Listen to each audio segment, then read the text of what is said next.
must say I was really surprised when I listened to your new album. It's a great album, a really rocker. The rest of the albums you released in the 90s, are those like that? I mean, I haven't heard your album since the 80s. No, I would say the last two we did were a bit softer than that, you know, but it was time to get back to, well, we felt we wanted to do a heavier album, you know, so Boogaloo's the one. The album is called Boogaloo. What does that mean? It's just an expression. Let's Boogaloo, you know, let's have a party and let's have a good time, you know. It's a thing that people say in the band, you know, just and at home generally. Sure. We couldn't think of a title, to tell you the truth, and one of the guys in the band actually said, "Well, let's Boogaloo." And somebody went, "Oh, that'll do." That's a good title. You kept it going for very many years now, more than 20 years. Is it easy for you guys to come up with new ideas for new songs, or is it hard now after you made so many songs? It is actually harder. It's harder. Yes, because, well, we've made, like, that's our 20th studio album, so it's harder to come up with ideas that are new and fresh and, like, without ripping yourself off even, you know, so it does get a little bit harder, I think, anyway.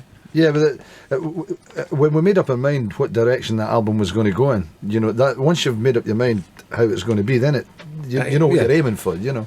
But and all these songs they all tie together pretty well, you know. So it wasn't that difficult to make that one. But I know what you're saying, you know, in terms of you do something when you record and you say, well, you know, we can't do that because we did that on, you know, something else, and you don't like, as you say, you don't like repeating yourself, you know.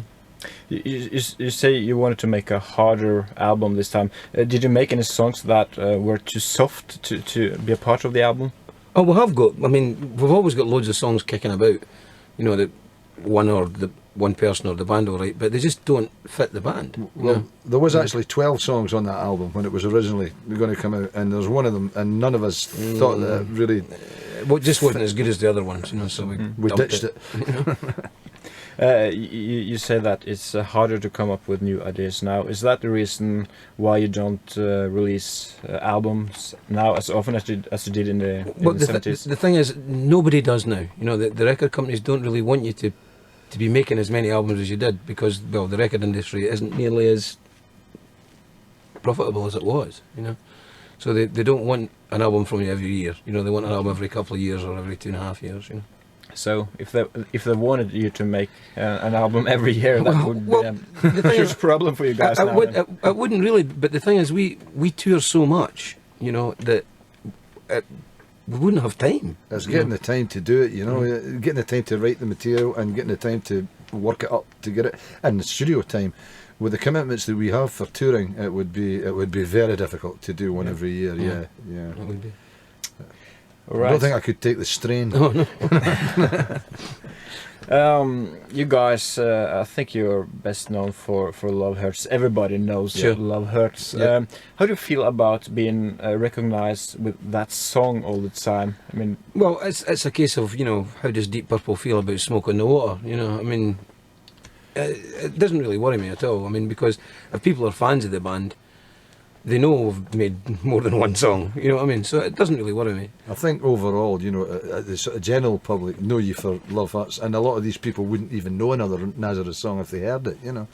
But the people that buy your albums, they know the other stuff, you know. Yeah. Are you tired of performing this song now? Well, not really, because you're playing it to different people every night, you know. And if people pay a ticket to come and see you, I mean, you better play Love Hurts and things like Razmanazzo. You're going to make them rather miffed, you know. Do you think it's possible for Nazareth to write another Love Hurts? I mean, not necessarily a ballad, but another song to become that popular? Who knows? You know, I mean, when we recorded Love Hurts, we had no idea it was going to be that large, you know. You never really know. In fact, Love Hurts was never meant to be on that album. It was we recorded it as a B-side. We needed a B-side for the single we were going to put out, and we said, well, we'll cover that because we always liked that one, and we recorded it in a day, and it just turned out like that. And then when we took it over to America, Jerry Moss from A&M Records went, I'm going to take one of the tracks off your album and put this one on.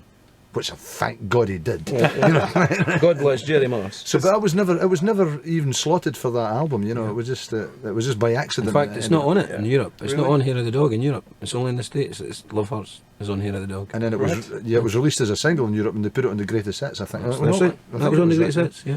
But it was actually it's on Hair of the Dog in the States, and that's where it really started out. You know, But it was just by sheer chance. You know.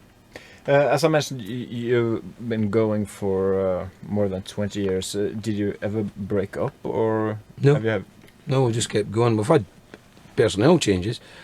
Well, guitar players mainly. Just you know. guitars. Yeah. Because Pete and Darrell and I have always been in the band. But Manny's gone. We've had Billy, had Zal for a while. And now we've got Jimmy and Ronnie. And I'm quite happy with that. It's been going for about 3.5, 4 years now. Yeah, about 4 years. Yeah, they've been with us. It's we never went away. You know, it sometimes takes us a long time to get back around. We were just talking about it today when we got into Oslo, and we were saying, you know, I mean, it felt as if I was here just last year, but it's about 5 years since we played in Oslo, and we didn't even realise that. You know, we're saying, well, wait a minute, we've never played here with Jimmy and Ronnie, so it must have been 5 years.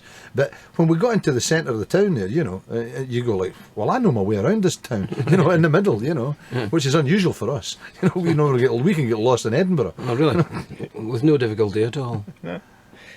just think that the same fans come to your show now as they did in the 70s, I think some of them do. and you still gain more fans. Yeah, for I every mean, album. well, we were talking about that earlier today as well. At the front of the stage, it's always young kids.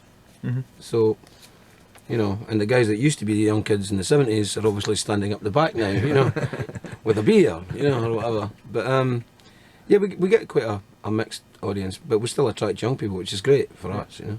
Do you think the young people know you from your latest and newest albums, or do they know the stuff that you did in the 70s? I think a bit of both, actually. I think a lot of the younger kids that are not into today's pop music, if you like, look to older bands like ourselves for their rock and roll, you know. And I think a lot of but then again, other fans will come up and tell you, oh, the first album I got was No Jive. You That's know? right, So, you know, I But don't mate, think there's any specific thing, nah. you know. But they all know, you know, your best known tracks. Everybody knows them, you know. That's So true. They were hits, the young ones know them as well, you know. Maybe they heard them from their dad's collection. I don't know. You know, Whatever. Yeah. wherever they heard them, just keep listening. Okay, why don't you guys just pick one song each from your latest album, if you have any favorites? Sure. God Save the South. When the light comes down.